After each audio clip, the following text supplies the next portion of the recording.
La historia del día de hoy, cara a cara. Felipe, un niño de 8 años, vive con sus padres en un pueblo. Clima frío. Él tiene en ese momento, está viviendo la época de la escuela. Estamos hablando de los 90. Y ellos, en esas épocas, en torno a la caña, se produce la panela o piloncillo, como lo conocen en otras regiones del país. Debe realizarse, pero tienen que llevarlo también a él. El pueblo queda en la parte alta, frío, y ellos tienen digamos, un terreno que lo trabaja otra persona, pero es en la parte baja, es una parte caliente, obviamente a varios kilómetros de donde ellos viven. Pero en ese entonces, al no tener con quién dejar el niño, tienen que obligatoriamente llevarlo para allá, para donde ellos tienen ese terreno. Ese terreno está sembrado de caña, como decía, y está al lado de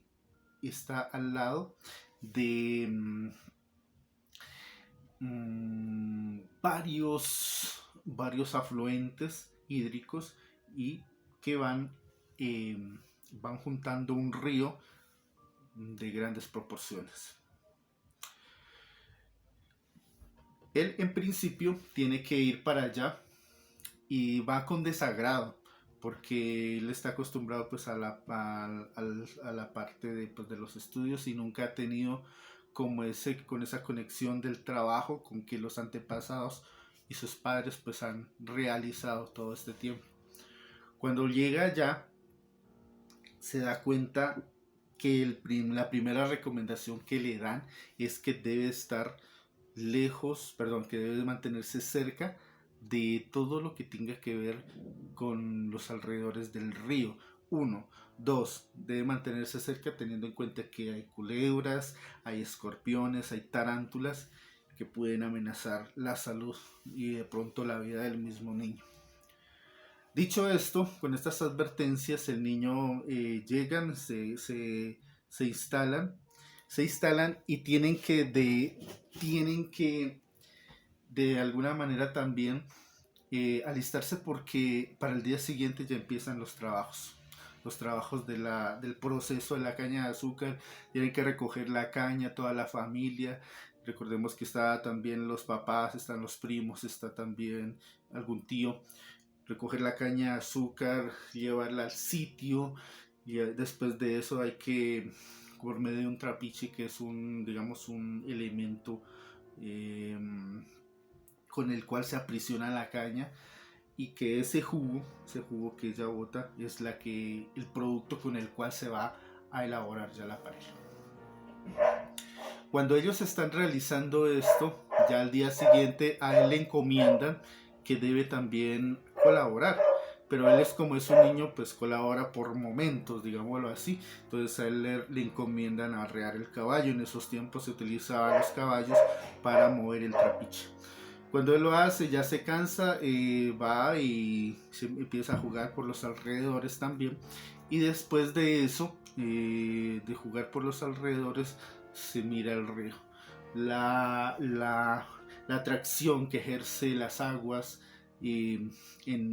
hace influjo en él.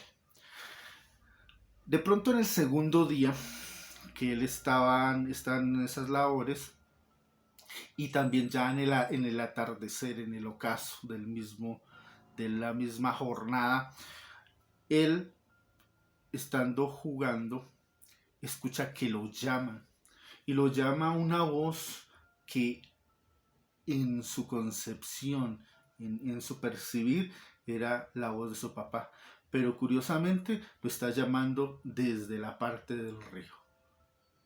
Él se incorpora, mira el río y se dirige hacia allá. Tengan en cuenta que está ya cayendo el sol. Cuando estaba yéndose hacia allá, ya vio la parte de las aguas y ya estaba próximo a acercarse a este afluente. De pronto alguien en la parte de atrás le coge el hombro. Él se sobresalta inmediatamente, voltea y es su tío. Le pregunta: ¿usted qué hace acá? ¿Qué está haciendo? Él responde, es que mi papá me está llamando mi papá. Su papá, pero su papá está allá en el rancho. Vamos para el rancho, camine. Y él no cree, no, mi papá está acá en el río. El tío queda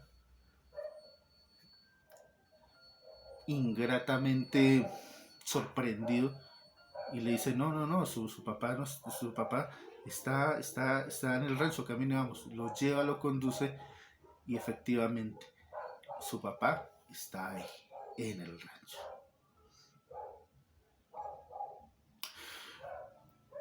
Cuando esto sucede, él muy en el fondo del corazón percibe que hay algo que no está bien. Es como si tuviera es como si tuviera la sensación de que hay algo, o sea, es algo que intenta descubrir en su corazón, que él intenta de alguna manera escudriñar qué es, él intenta de alguna manera si es una percepción o es algo que está en el ambiente, pero no lo logra resolver. Por lo tanto, lo olvida y lo deja así. No comenta nada a su papá ni nada. Y su tío tampoco. Al tercer día, una jornada muy fuerte, ya llega otra vez la tarde y él, Felipe, le dice a su papá, con la ayuda de sus dos primos, que uno de ellos tiene que ver en la segunda historia que ya les comentaré, le dicen que por favor, los deje ir a bañarse al río, que está haciendo mucho calor, que ellos quieren nadar un momentico, no se van a meter en la parte profunda, ni mucho menos en la parte de la corriente, sino que los deje a la orilla para ellos poder bañarse un poco. El papá regañadientes después de pensar, de pensar de si sí o si no, al fin decide ir a acompañarlos. También es la tarde y dado de que ya les dan el permiso, los tres chicos están muy entusiasmados, quieren ir pues con todas sus fuerzas, niños, a correr por ese camino que rodeado de naturaleza, de árboles, por ese camino, y quieren ya llegar al río.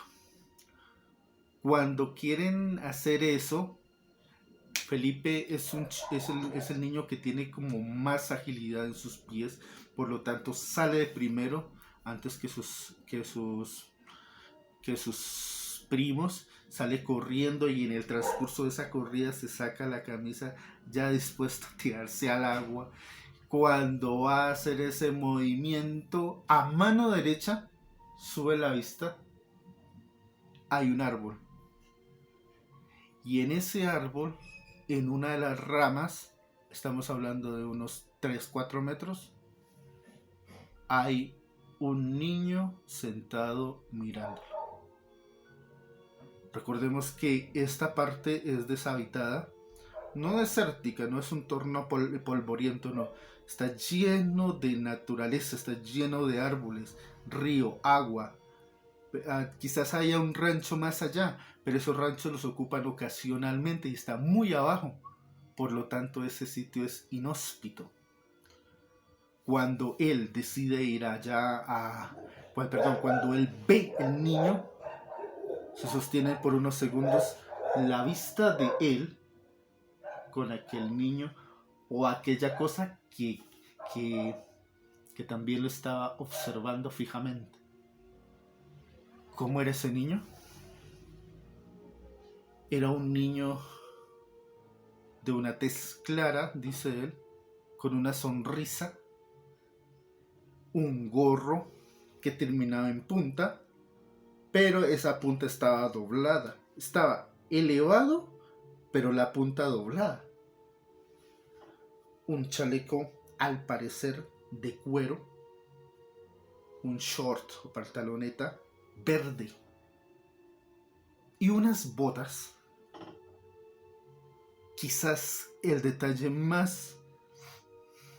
más conciso para hacerle saltar las alarmas internas, que terminaban en un rollito, las puntas, unas escarpines en un rollito, la punta de aquella bota, de aquel escarpín, como en las películas, tal cual. Esas botas miraban los pies para cada uno de los lados, y el niño a 3 o 4 metros mirándolo fijamente, y él también. Duraron quizás unos eternos segundos, pero extrañamente él no sintió miedo, él no se atemorizó de aquella aparición. Pero al constatar ya su mente, el cerebro de alguna manera quiso racionalizar de qué era lo que estaba pasando, entonces sí sintió miedo. Porque recordemos que no había absolutamente nadie, ni nadie vivía ahí. Mucho menos un niño en medio de prácticamente la montaña. ¿Qué estaba haciendo ese niño? Por lo cual giró, y mientras sus primos venían, él fue a su encuentro también. Se encontró con su papá. Inmediatamente le dijo: papá, un niño en un árbol. Ellos salieron corriendo a mirar, y obviamente no había nada. Primera escena. Segunda escena. Pasó un tiempo de aquella visión en que se miraron frente a frente, quizás dos realidades, quizás dos naturalezas diferentes, quién lo sabe, cuando de repente, precisamente en ese escenario de ríos, pero no en un río que le estaba comentando en ese momento, sino un río que viene de la parte superior, por lo tanto que tiene menos agua, estaba también preciso con uno de sus primos. En ese mismo también ambiente de querer bañarse en una tarde, niño campesino. Él va, recuerda que les dan, como es un riachuelo, no es tan grande, les dan permiso para estar cerca del agua, y es un poco más poblado, pero entonces deben estar también, ir juntos y regresar juntos. Cuando ellos van allá, él decide que no quiere bañarse, se sienta ahí, y su primo, viendo como un pozo más abajo, decide, siempre a la vista de ellos, decide estar abajo y empezar a bañarse. Él se sienta en una piedra y empieza a tirar piedras ahí al río, al riachuelo. Cuando empieza a tirar esas piedras al riachuelo, de repente gira la vista por donde viene el riachuelo, y para su sorpresa ve un hombre con una capa negra que le llega quizás hacia los pies, quizás un poco más larga, y con un sombrero de un ala grande. Me decía que se parecía algo así como los sombreros que utilizan o están relacionados con los mexicanos, con México. Un sombrero grande, pero que no le pudo ver la cara, sino que iba aquella figura pasó por el lado de él, y por el río, sin pisar el agua, iba flotando, y se iba en dirección donde estaba su primo. Cuando él quedó mudo, como cuando uno mira algo que no es normal, o algo, un espectáculo que a uno le roba mucho la atención, lo atrapa, queda uno a la expectativa, queda sin más que decir, sin más que hacer que observar. Vio que iba en dirección, ya yéndose por el lado donde estaba su primo, y de repente pasó por detrás de su primo y se metió dentro de una roca. No obviamente que había una abertura entre una piedra, no, se metió dentro de la piedra, se fundió dentro de la piedra y desapareció. El caso es que esa misma noche y doy fe de eso. Desde esos tiempos ya lejanos, aquel primo comenzó a tener una experiencia con referencia a la enfermedad que lo fue minando poco a poco. Algo como así como ataques esa misma noche, según él comenta, como una enfermedad que lo fue aquejando y que fue minando esa vitalidad que tiene el ser humano en la mayoría de los casos en su juventud, y lo fue minando, lo fue reduciendo de tal manera que cuando uno lo miraba, de que cuando se miraba a esa persona, ese primo, inmediatamente uno decía o racionalizaba de que estaba evidentemente enfermo. Él murió, quizás por otras causas, pero siempre Felipe lo relacionó con aquella aparición. ¿Que cuál es la naturaleza de esas dos apariciones? Quizás en el primer momento él lo atribuye a una figura o un duende. ¿Por qué aparecérsele a él? Pues nunca lo sabe. Si tuvo algún efecto, digamos, en su vida, no. Simplemente apareció. Se vieron ambos y ya. Nunca más lo volvió a ver. Eso siempre en la época de la niñez. Nunca más tuvo una visión hasta el día de hoy de sucesos paranormales ahora en la adultez. Y en cuanto al segundo aparición, que en mi concepción, digamos un poco de alguien que está aficionado a los eventos paranormales, pues la verdad lo atribuiría casi que sin lugar a dudas, no tanto a un efecto de un elemental, sino yo diría como algo más oscuro, que tuvo los efectos o que lo relacionan él con los efectos de la posterior enfermedad, sí. Que si sucedió o fue así, quién lo sabe. Esa es la historia de Felipe y la historia de su cara a cara con lo paranormal. Gracias.